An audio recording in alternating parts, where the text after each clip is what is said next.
Okay. Za hauna ba tawar za. Oh, za hoy. Ihan han makada mangan media bu yang biri ba nungsi jaraba Kristagi igi marida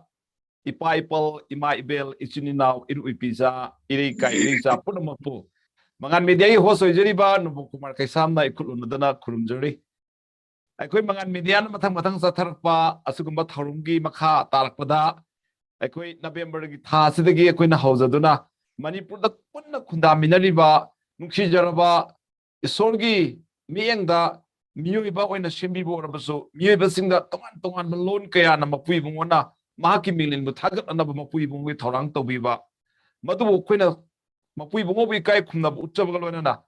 ngasigi asugum loban mida ngasida mathang chatharpagi ngasigi yumja kesan miki nimida ngasida yamna nungsi jaraba aikoi oza ngasi ma koi tarao abai Baptist Association gi azima executive secretary aduga thodang lobiriba oza ma ekui rakta ngasi nimita laire yam thagatri oza wi hanan kurumjari oza kurumjari oza yam nungaise oza ai kusugumba mangan mediana sinjariba thoram masigi maruiba nunggiba wakhalonde atai thadokpa nate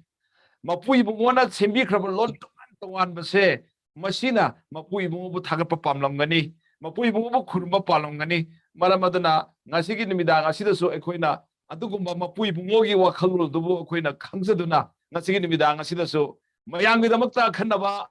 yamna nungsijaraba Manipur sida matam kaya dagi khundar leklaba tarao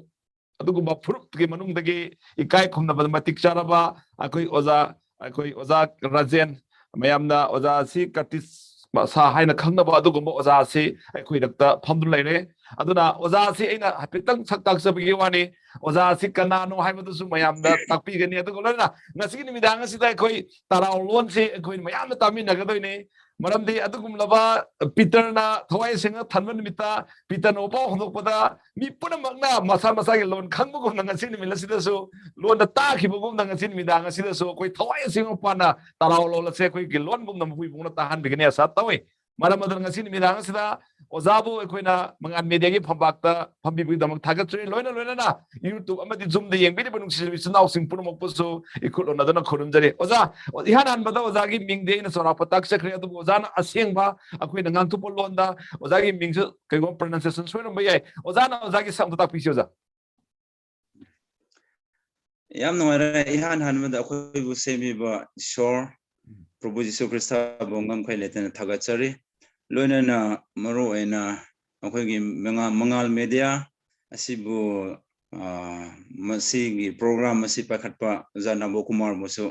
hena harau nungai ba ai amadi ai gi association amadi ai gi family gi tarap su masi gumba zoom gi khuthangda harau nungai ba adu Jesu Krista gi mingda salam kachari ai hakki mingse jana haibda yam chumna hai khrabni adu digi hena aina sengdo adi sengdok patardi ai gi mingse Katrimsa Rajen kobune Katrimsa Rajen Tarao kobune aduga Reverend so aisu kui dana chahi ani ahum mari gi mamang da orden sumaina lifetime ministry gospel ministry se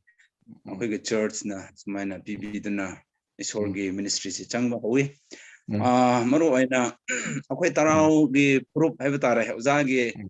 wahidagi iladi PHURUP haiba tabne khoidi thoina metelon si khangjade Tarao tribe haibase Manipur da yengba tardi one of the smallest tribes haiba tabne adubu aina haige hardi the smallest tribes hiding bane adu asigumba Tarao yamna masing jamjadraba maru aina akhoi Chandel district ta anamba leibne ngase khun mari ngakta leibne hujikse akhoi laisokching khunne adagi khuringmung ne bokthol haina je akhoi ge more lambi chatpada saibom gi manakta right side ta changba amale aduga hekakoppi haina amale aduga khun amasina akhoi itinenau tangkhul singi marakta sana kai thai ge church ukhul east romda mohoisina mohoi ge marakta adum punduna leire aduga akhoi ge population se oja sengna haradi akhoi se hojik ti lising ama khadi hele Adubu mamangi census adi akoi si lising ama yaudribne. Adubu isorgi khonjan lising ama di akoi yaure. Adubu masi amna mystery oibne. Karam haina Tarao gi population se sub yam dabno haibase. Maram di akoi Tarao gi account se akoi Royal Chronicles ki chaitha roll kumkumba gi record ta yeng matamda akoi Tarao se 1263 dagi hauna laiba hawkramne. Oh, hallelujah, praise the Lord. Happy to 1263 AD dagi laiba hawkraba. Aduga hojik thoba 2021 ge chahi se yawkrabne. Adubu asaksanama chahi manung sida karam haina kari gi demakta population je suk yamdabno haibase still a mystery. Okay, mystery masi akoi na brammakta so akoi discuss tabnganda masi masing yamdabagi akoi na wakhan hanthaba tawuna se adubu ishor gi plan ishor gi aning ba madi leramgani haiba asirom na mai ocean le heraga ishor gi seba kanna akoi tawsi haina anamba akoi se mayam akoi tana dun lebne haiba di population haiba se khudak hongba yadamne na aduga isa maki oina haiba taradi I have say Christian imong da puklokne ipa se one of the foremost convert ne Tarao marakta ko aduga ipan hanba pastor su ipan oiramme aduna isorgi lambenda ipana hana akoi Tarao singi marakta su sumaina isorgi ministry se tawduna leibne Oza yam nungai jare oza yam nungai jare oza matut makha ta bi gidoi ne oza atai da oza sai thabo kumba bagi matang so oza na khara haibi khrabni na oza ai koi gi manipur da palamba ningthau singa oza Tarao ga leina mari di oza history kari kai lei oza chorang na ningthau singa mari leina ba oza oza khoi Tarao se hana ningthau manipur maharaja ga yam close oina mari se leinai maru oina akhoi gi pisangku haina akhoi gi lai ama leiramme si lesabne masi ga wangren ga yamna makhoi gi wari le aduna ningthauna akhoi gi khun hojik ana bukthol haibase akhoi gi village ne masida even ningthauna kaduna masida shore makhoi gi seba tawba lakpane aduga ningthauna hek laaga masigi puja se tawba lakpane aduna Tarao ga maharaja ningthau se yam closely related relationship se mukoi lainai maram aduna Tarao se adum matamda akoina worry se adum tam matamda adum matamda gi population se yamlamoi haibade akoina khanmada adum chumme karigra adum matamda hojik phawda lising ama mukta leiba taradi 1230 adwaida di Tarao se yamamoi adubu Tarao se yamna mina kari haigani respect tawba mina kiba adugumba track amani karigra have tardi ningthau ga phajana loinaba aduna maru ena hana bukthol haiba khunse lai manai haibani hana lai manai khun kawne adu kari haira lai seba tawba mi hainabani ningthauna aduna lai gi minai haina gon ningthauna sumaina pana aduna seba tawba lai gi puja tawba adugumba mini haiba maramna akhoi si sumaina mina kari haigani respect tawba mina regard tawba akhoi bu tawba taba ningthau gi through the ningthau maharaja gi through the sumaina respect honor se tawduna leibne aduna masi komna thadi haina akhoi gi channel district lambi hek chatpada lambi nak makta hojik semko college south east manipur college ki khun se laifam khun se masida ningthau na komla gi pam mayam farm si tawe he ado Tarao sim ka yeng halle haina the komla thabi aduna interest tawduna ningthau ga loina na leiba aduma tribe ni haina khangnabne za oza Tarao gi genealogy se za akhoi gi genesis hai tare za abi chorok pa za kamaina za wari lei Tarao gi pai pusing hairam bada Tarao gi genealogy se za genesis hai tare akhoi gi Tarao se akhoi gi ipa ipu singna dum wari da dum se oral tradition da tare ne ko akhoi mit hai do za akhoi mythology hai tare za hoi mythology da bi return source makti leite angsan oral tradition sai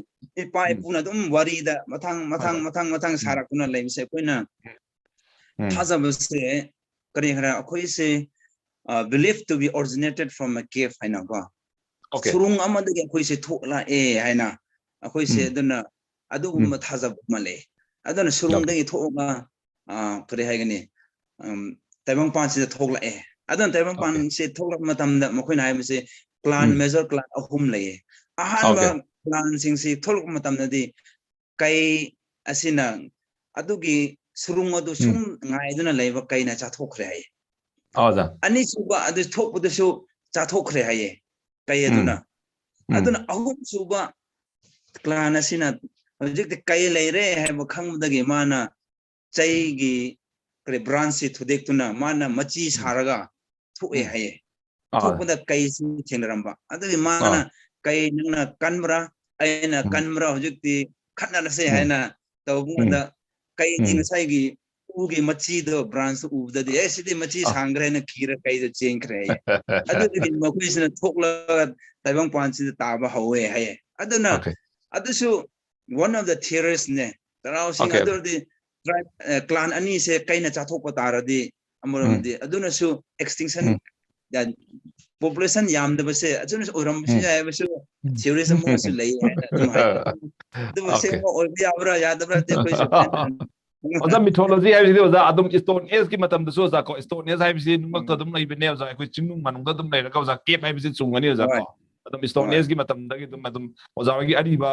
keno madi oigani hena khale maram de cape ti thole haibni na stone age ki adumba man adum sanbe anyway oza yam nungai jare oza makha tarak pada oza sorgi wo pau thum se oza tarau sida oza kalamaina thum kun haidum oza am ta se oza tarau gi akhoi gi Tarao gi maruana oza madugi mamangda oza adugi isoi wahai thumgi mamangda karamaina akoigi ipa ipusingna laina son tarumi haidok tam panbiram oza patek akhoi gi tarao sing se oza sai haibdona nan percent oi matamda restrictions yam leramme samsi sangan dawni haiba ama adu ya se muhan dawni ya se muhan dawni aduga sabon ne iruba yade adugumba yam restriction lay aduga lai khurumba asisu akhoi raumrakta yam etop topa clan ama lay makoina ngakta puja tawdoba haina hoje akhoi khulpu in haina ama lay khulpu in clan sino jikti moigi ishorgi puja se makoina dum tawgani adugi mathakta makoina ishorda ka thokpa haira mayam adu kuna torga ishona makoi moda amuka hairakneba kumsi ge chahi de sum oiti kumsi ge chahi se chakangani natra kumsi ge chahi se lan kangani adum mayam se traum rakta ana yek leigani yam thokni asina haiba mayam se muka mana puthok pure haraga public mayam da muka haidawni mana tawduna ngasai ge priest haiba tare priest asina aiga wari saraga halaga muka public da mayam se kno tawduna public ta khanghanduna madugi matung ina ana aya anamba dum haina challe haye moi rituals oza matang da peace katra oza prophet kum di oza raita bar prophet kum hojik se akoina aduna akoina hojik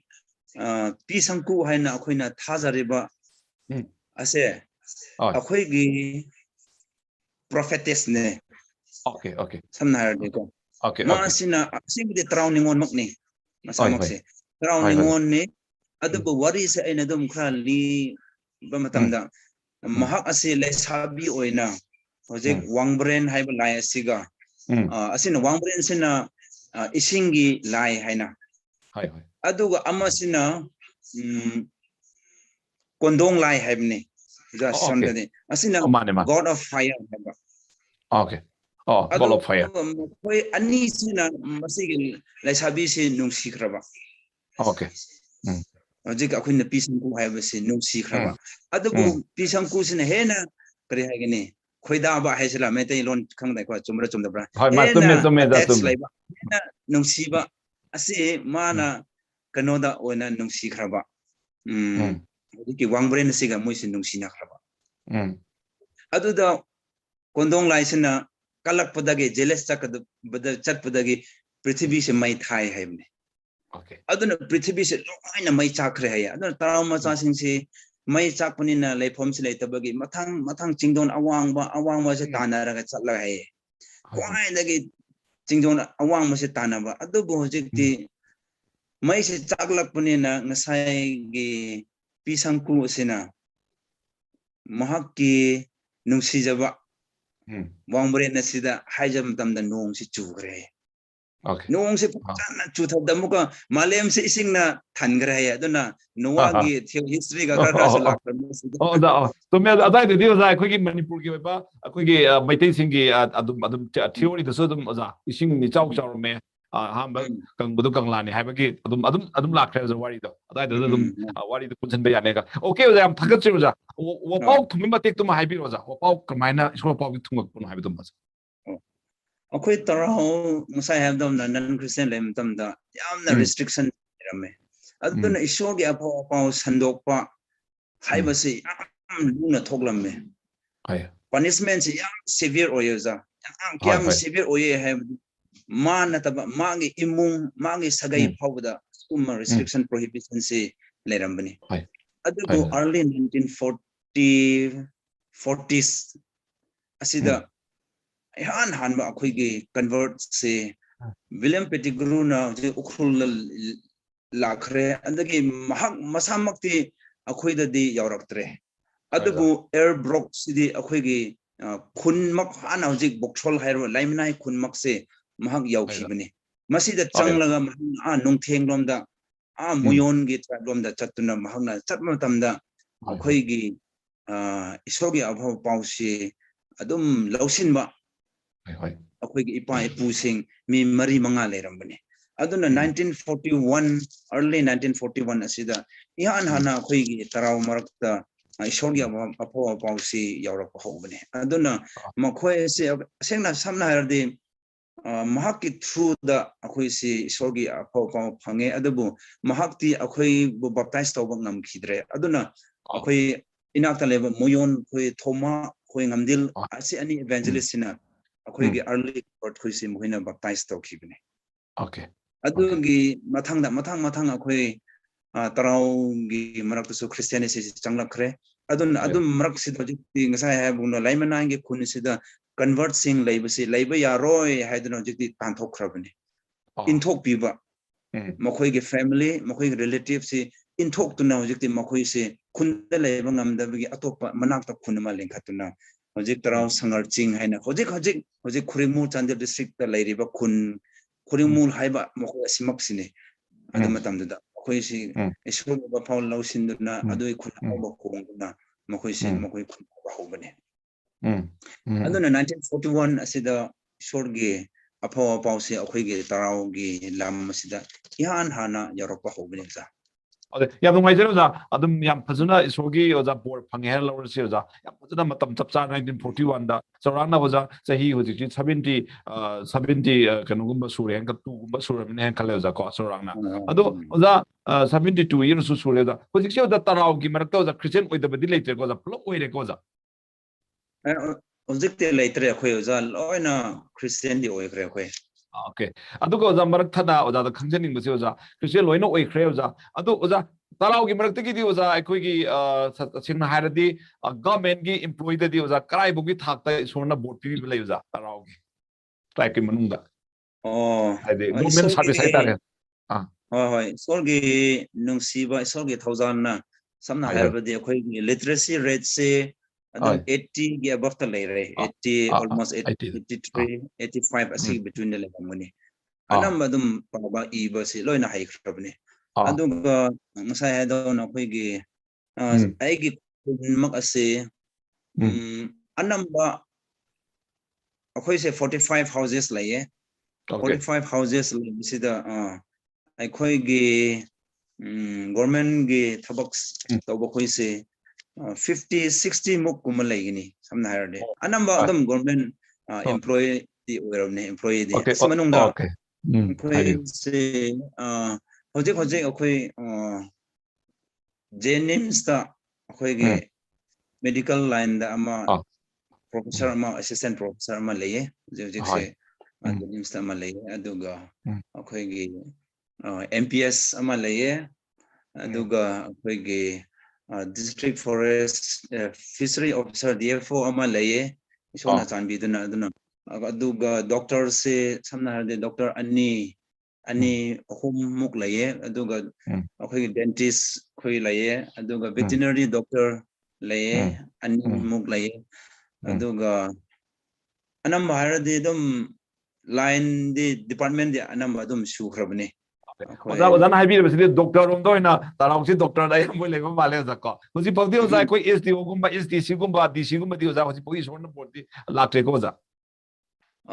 oza adumakti laitri hoji se okay ai sorna prana tong si oza sorna prana tong si oza soidana oza ngasi unabasidagi oza tarau isin naung sing marakta isorna kwaidagi yaitum phamdom bai tare khara DC gumba mo lakpo orasana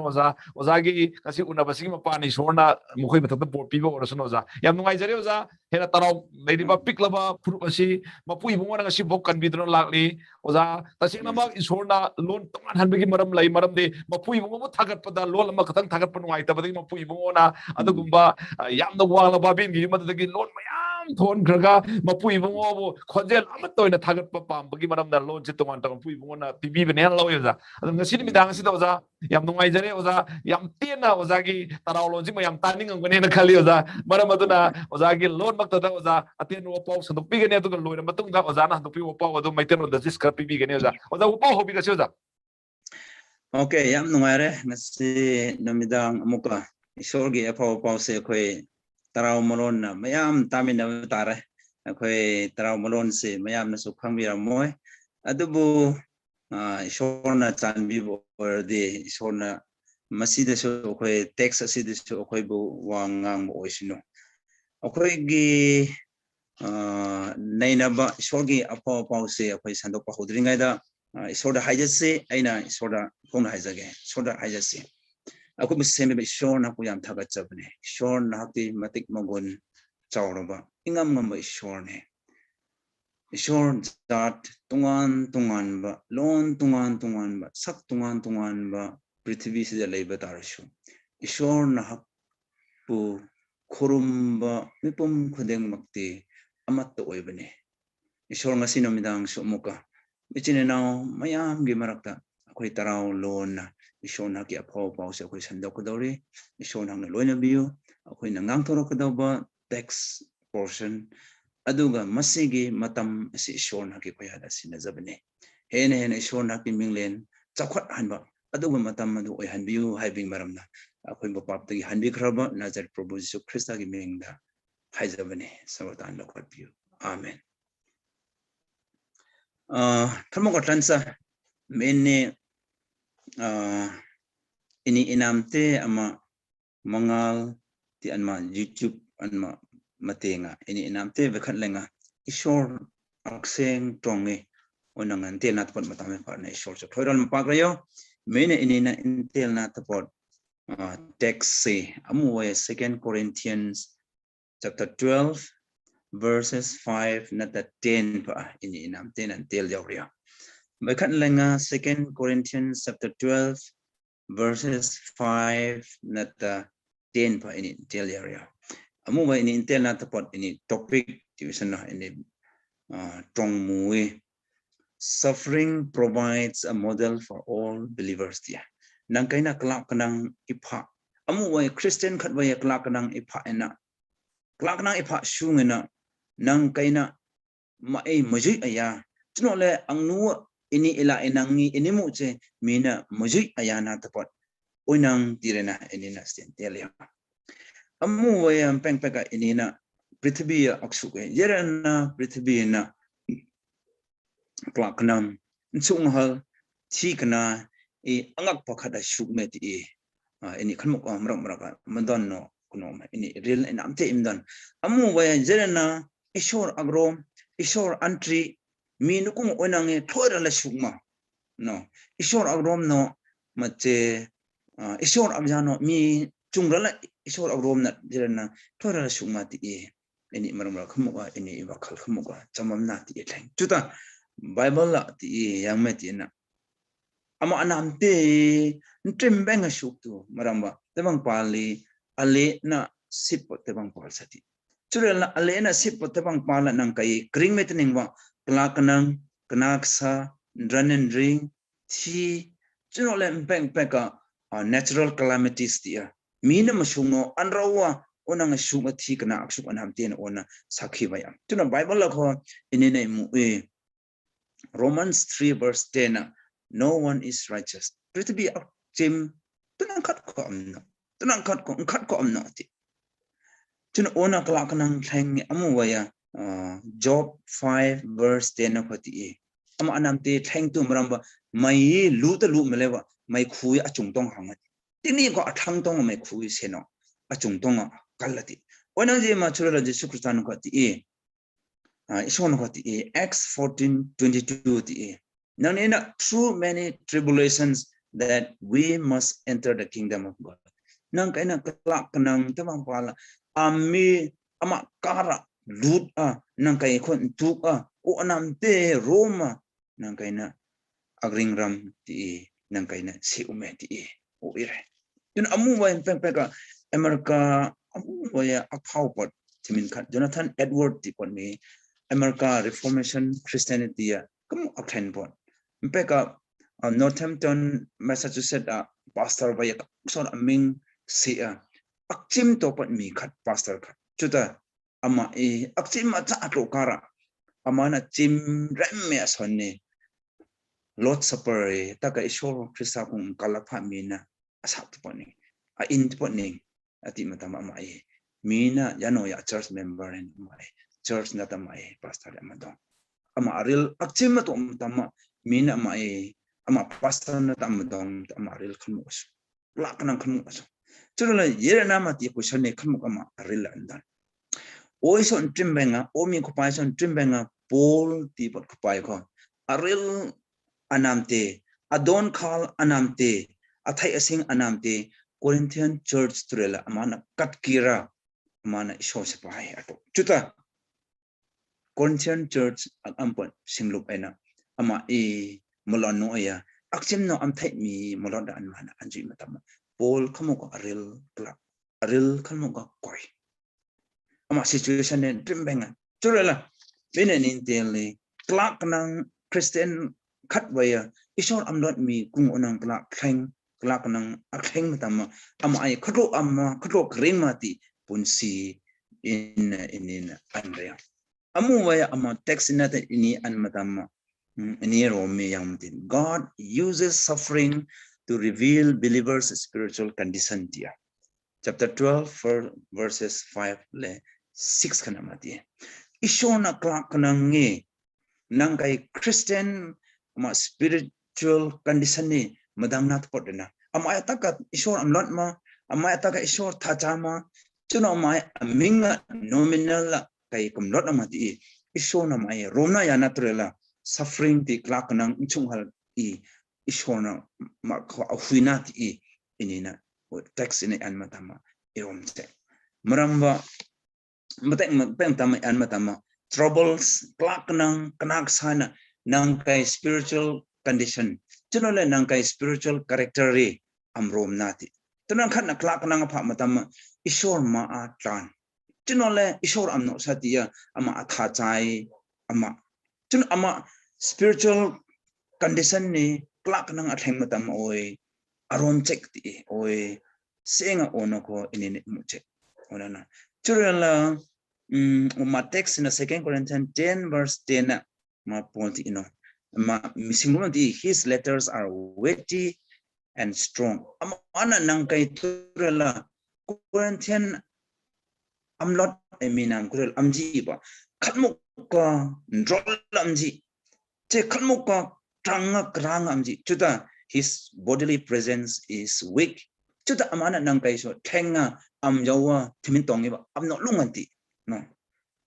and his speech of no account chuna amana ason atongi tha chaya no muladano tia anma church singobena Corinthian ma chamatam Paul arile kalmuk aso marama tuna tinanga Paul na ama athai sing adona khal ama abakhal anamte Corinthian church singlup enam te turela amlot min nam te turela maka chuta nthenga ma e accuse santo nthenga ma e marahalang pe unang matam Paul aril le khamo chuta Paul aril aso e tini ko Paul backslide to no Paul na thoya ishor kunga mulot mana trangara no amana tini ko aril ndi amno thoya le ishor amla churala inina ishor amlot minam te na kunga plakanang chung hale thengtama amu wayam pe na Manipur khomna prithvi sunga COVID-19 onam rambaya akthi angna kanak sami chance ama ena non Christian tole Christian minate thinam no khaino anam te kanak sa tun onang matama ishor amlot in chung kung onang asun tama yerna ishor na amsuma ishor na kai sa kung onang kanak sam suma ishor na kai sa yerna thi amsuma unang rela tunang kana backslide mi eksa ishor amno tia anleng mi chakom chuta polwa ma spiritual condition ni tini ko ma change amno nleng no thoi rala mana ishor ti thoi rala amdan chun ama true spiritual character ri pol na inin imu matama mena nang kai ko o pol na akse che kum dikcha ishor se pa to matama klak nang mina chimno ama accused dos la ko amana thoira le shor amrat e imum tam nang kai ko ama leadership e role nang kai na ko model khat ba nang kai ko moju e yati e inina thoira le rom se ni de pia kaina on a poina kaina sanjay God uses suffering to make believers humble ya ishor na bekalenga klak nang chuk hal kanak sai amlot minam te really nduruk ambainat podena ishona afuina ko vaiti in verse 12 verse 7 chapter 12 verse 7 in ko imuchek onugo ti e khadan timlewa in on ti because of the surpassing greatness of revelation Paul ama apunsia min anu cheng lungpot no ishona thoda lama rilbon ishona ma kung amdange angak pakha bible ti heavens achunga ma e hangpi ti no to e hangpi ma cha tunang khat ishor jesu christa te bang pala thengma tamma Paul ti e jesu christa na direct ama angnuju inat podena aroi wainat podena no no chutama Damascus lamma Paul ti wa jesu christa na ama lia mana ongje amana angkal pane chuta ishor na ong pot aroy nam te chung amana ishor na ofina ama matama ama e min anmu chengo ik cha ai amana amu che ahun mu che revelation ti inin trautong ahan mu ti pai peng peng ni translation trang to am revelation ti ahun mu e khaten tim lewa khamuka oraya arela no khamuka thoya ya no chuta Paul na ama namti thoino nang kai batamang pal khamuk thoime kaina ama waisang chalo kaina officer enroll waisang chuno le kaina ama waisang kaiwa emarka se sang tilewa wakhalla orti amnuju mi usino humility ti wakhal e amno ikcha ame ruru reality e amtengome chuta Paul wa ama hanang kha apha thoira lama e ruru waide chuna Paul na ti kai nukunga aksupot ishona kai kunga kumu jesu christana kai kung kumu pot e kam han mu anamte kam dan matam kai chawthok ya thoya ya oraya chu kai orno polna kai or to pot ani yang nam tam or me kai na khol matam no in my weaknesses kai na khol matam kai na thoira la thoi tung kai na thoira lang or tung ti chuno o ma texan ko enina imuche e ishona thora lo phuna e to ishona thora lo phuna mi nduru mi ti you humble yourself in the sight of the Lord and he will lift you up nanina ishor kunga thora lan nduru chole ishona nan e mathang ndom kanga nandom to ti tuna nang kai punsia tuna le nang kai inchunga chuno le nang kai unau pasa chuno le nang kai khu chuno le nang kai jati sunga klak nang kanaksa chu mahal even thi kana asuk rena ishorna nang kai spiritual life anje nang kai nduruk imbaina tepot ishorna ofinati no chura polna amana ama texati e no ama namte asuk matama no mati a thorn was given in my flesh kai ko thoi na no tepot na chau thok na no tepot na kai ku ngok kuling kai pi no ma kuling na kai chau thok no mati no chino oina nga pol abakhala oina nga chau thok ril thenga tepot e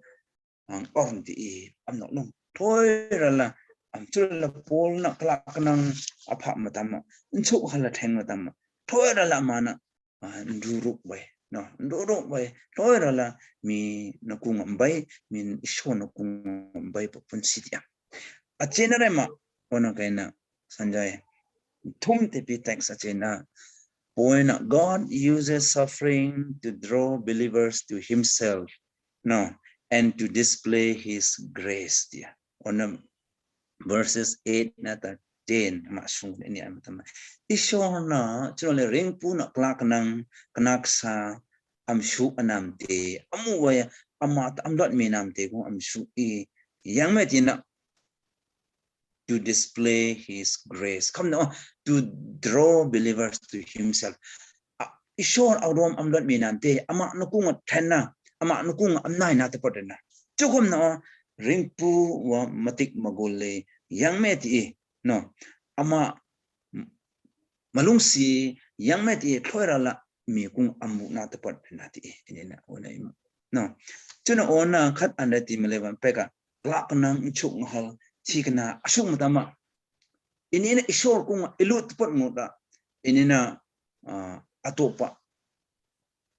itu top lam khada tha nang ge problem is solve to not podena no isor kung nang kaina ikhuk makama parnai to pon ngona nang kaina mi kunga mi wisdom counseling law tunole mi kung help law onang jikcha nang kaina right person kung lut patruga wrong person kung nang kai problem me solve to not podena nang kaina itan jikcha amati mati ina tuta mena nang kaina irom tepot e Beka 2 Corinthians 1:3 le 4 koti ine Father of mercies and God of all comforts who comforts us in all our afflictions nang kai klak nang kanak sa asu raya inine ilu matama nang kai klak nang anamte inibu tepat mi kung right person kung nang kai na oi lutut lame no chulema onang klak nang kanak sa su matama ishon kung thoirala night permeti maramba ishon klak nangi nang kai ama kung thoi nai nat podena ishon instrument khan wai amana ahuina di no chun ona muwai inina a job thimena inina anmatama peka job e klak nang ama tak in thinkira hakchang anam te thinkira mai even chief of stage pare even among ishor Sipan to yo agmay na pauti e curse or God nang isori sirapir sa mache mar sa ti no maramba job ma punsi aksang kana khom no asa ko thikir sai alala thum asil adar anam te mangkir sa job agrao angmay so amai phok amai chi sama amai amre angmay na ti nang isor ka sirap prochlaya nang amor sa thir sa nang amam tamati e kaiwa athaya thenga kai athaya lengtong no isona kai athaya te bang kwal kam thenga isona kunga kai khatlenga athaya dina atha chu literal athaya no chu kai akhat yaw no thenga kangmai kasa ku na ya khatam no ka raw thenga kase re kho ma khanang ji ma kai lengtong ti job ama trangni amana iso kunga thoi rala mana nai punsi ti inina yamse no chura lampe Jesu Kristana get samani amana parna tore klak nang apha no ma amtama amaw lit atana ya juda amaw lit atano ishor kunga thoira la nai amana thoira la parna to ishor kunga thoira la amamtama ishor na ma kunga ko power ti strength ti amanam te overcome to na podena amanu kunga ishor na thoira la pankal ti peng ko nang kai tuntina nang tam irang thano tam situation thano onang matama nang kai na iring matama klak nang kanaksa nchuk mahalle nang kai kungo oi thengno kuno to ama tama ishona kai parnai answer to me thano me masang no yang estimate ya ini maram raka eril kamo ka chamam na juda pol na ama khananga klak nang kanaksa ma kong theng matama polati I beseech 3 times ishona kunga mana leng be thum panak to ti matina kai kunga kampot kanaksa chuno kai kunga kampot kulingi lauro ke lauro ti sida marai na ishona ti my grace is sufficient for you my grace is enough for you kai malungsi ama anamte nang na dauna to padana ama tanasa ti no mati lit atrana podena no mati no kaina manamte nang kunga dauna yana podena khangna yan matana kai malungsi kai thauza kai grace ti nang kunga pik piche chuna ma malungsi thauzal ka nang kunga amatam ama namte nang na khang te tu nang na ma endure na project tu no ti Yesu Kristane shon kunga Paul kunga asanti chula mpeka nang kai Christian khatbaya nang kai punsia no the greatest need of life nang kai kamuka andol pa darkari no amu waya believe the gospel ishor trongi nang kai na kuto emlatu akseng ishor trongi nang kai kuto emlatu ti hat jomara chukom no how to understand ishor trongi kuto nang kai na irom tpot kuto gyan tla tpot me ti ma chukom no nang kai punsia ama e kuto apply to ihuina to ti no chukom no nang kai punsia issues problem difficulties ikta ama ai khato nang kaina bear to nang kaina khato overcome to ti chiro le pek athemba pap ti ale ama phare bang pala prithvi sipam ama ai khato nang kaina ama aina da nang kaina lead check to no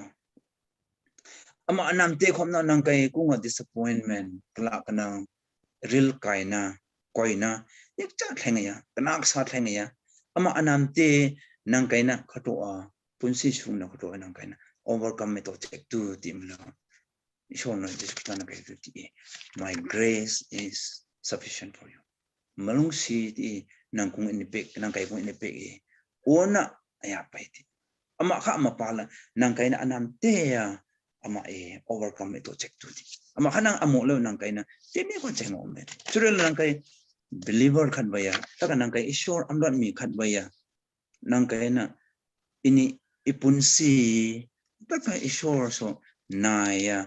amrai timlewa amu baya ishor na klak nang ti nang kai spiritual condition ne in Roma podena ni tipia nang kai Christian khat baya ishor amdot mi kunga klak nang thangi yamitima nang kai thwera la na no ithoina no podena thwera la nduru humble chula humility by not podena ma klak nang ko ishon am shu way brati achena rema onang ni khangi yer namatilo ishona nang kai kamu in bola ama so manai en siya tini ko matha in manda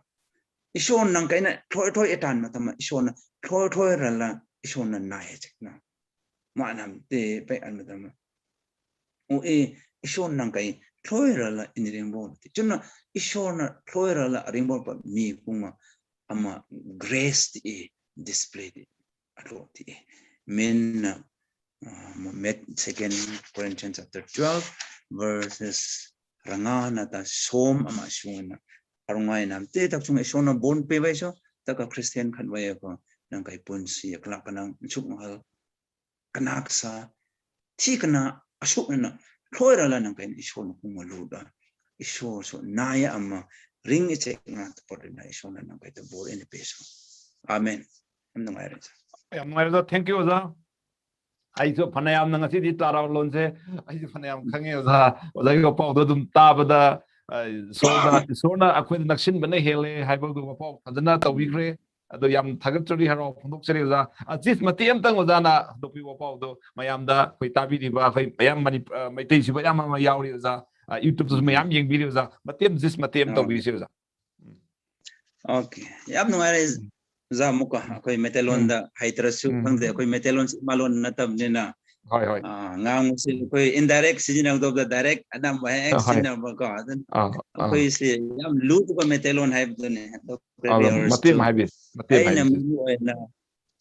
aina kra summarize tawre haraga marona 2 Corinthians chapter 12 verses 5 to 6 manungda akoi Christian ge punsi sida suffering provides a model for all believers aina ishor bu thajaba mipum khuding mak sida awa anang lakpa thengnaba asina akoi ge punsi da maru oina tamjaningai ko something to be copied or something to be followed haiba asi mayam se akoi thengnai masi learn away haiba se aina maru oina sida haibne aduna tabang pansida koina thengnaba se aphaba mida Pataba mayam se kari ge thopra pataba missing ngakta thokdana isorbo thajaba mi sukram haina asima mayam se thopra haibase akoi tatna si question se hangbane adum maruana why bad things happens to seemingly good people saimse ko amase ado akoina yamdam dam mase maruana akoina higher disease gumba crime gumba hunger poverty accident natural calamities mayam se isor thajaba missing the show talk na si leidun leibne adu namram rata si question si akoi da hange adu bible na haibade masi loina thoni maramdi we all are fallen beings living in the fallen world prithvi se papna thalaba miyoini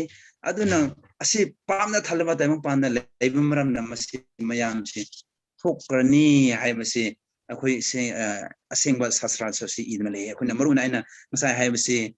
job ki 5:7 su haibase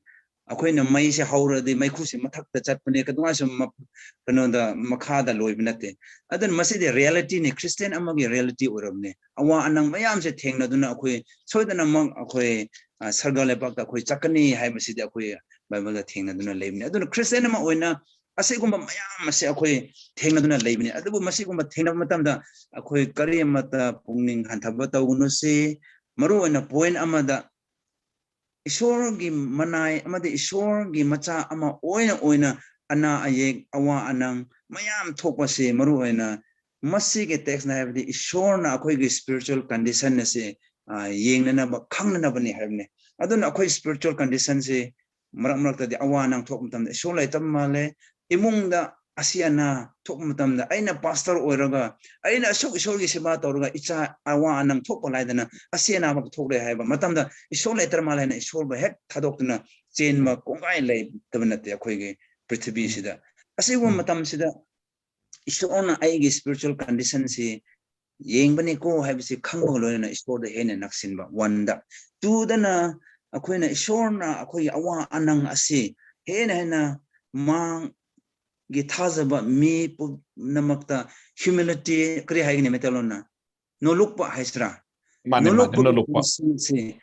lainana ba ishona masisu oye haibasi sidasu akoina aina dum aigi serengda adu iroiroba poendana ishona sigumba awa anang thokpa mayam ase thazaba missing ase nungsibadagi mangonda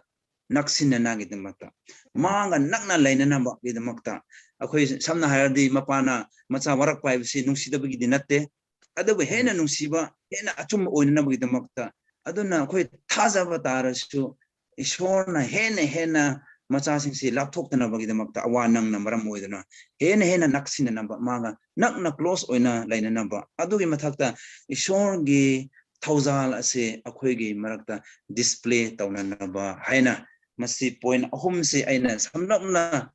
aina dum summarize tawbane maru na aduna Christian gi punsida ama anang asi ana ai masi akoi Christian oire iso thajar su teng theng na ro hai bde le ro akoi theng na gani noti gi akoi ngsa hai gumna pap ki lamda leibani na akoi theng na gani adu basi matam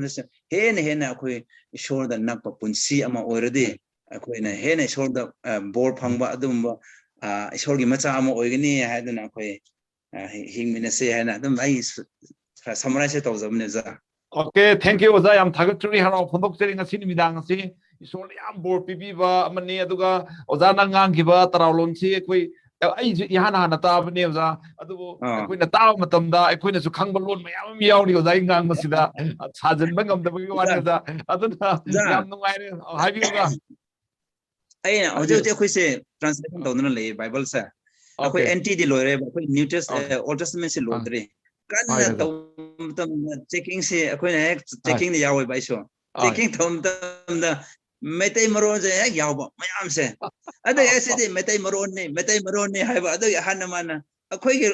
loan makai se metai maron ne loan thana de kram loan da koi se ngang se haiba mayam yaw metai maron yam yaw ba koi marak da oza sum mane oza akoi ge metai loan si do so oza akoi ge loan atop su mayam yauri oza akoi loan le akoi ge loan si manara ma mayam yauri oza asi pramalo na haiba de akoi ge